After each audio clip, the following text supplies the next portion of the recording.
One of our production assistants, Tanya Rosenblit, is making huge news here in Israel. Last Friday, on her day off, she decided to take a bus ride on a very controversial bus line used by the Ultra-Orthodox, where seating is segregated for religious reasons. Men sit in the front of the bus and women sit in the back. But Tanya decided she wanted to sit in the front of the bus, and the law is on her side. The Israeli Supreme Court recently ruled that no woman can be forced to sit in the back of a bus.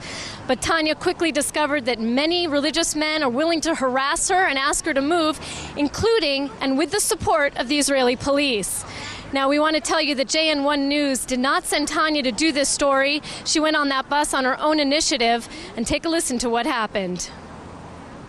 Tanya got on a segregated Egged bus in her hometown of Ashdod that was heading to Jerusalem. She sat in the front section because she wanted to ask the driver about directions. At one stop, a young Orthodox man who boarded the bus saw Tanya and got so angry he blocked the bus door from closing. A group of Orthodox men soon gathered around the bus so it couldn't move. The driver had to call the police, but the cop who showed up, to Tanya's surprise, didn't help her. In the end, the cop and the Orthodox man who started the confrontation stayed behind, and the bus proceeded to Jerusalem with Tanya in the front. Separate seating is only allowed on public bus lines if it is voluntary. That is the law. Now, Tanya had done nothing wrong, but some Orthodox male riders clearly believe they are in control of these bus lines.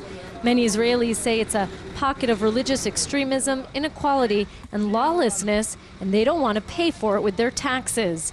The Orthodox defend separate seating as a holy way to maintain modesty between the sexes.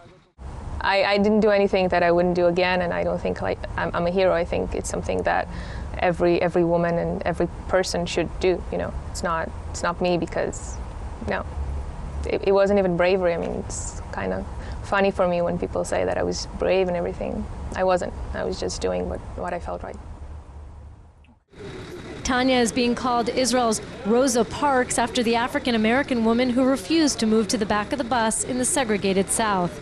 Israeli Prime Minister Benjamin Netanyahu spoke to the press about the incident at his cabinet meeting, saying marginal groups cannot be allowed to dismantle what unites Israelis and that public space must remain open and safe to everyone. Even the head of the opposition, Tzipi Livni, called to show her support. Tanya has inadvertently become a symbol of resistance against religious values that infringe on women's rights. Jordana Miller, JN1, Jerusalem.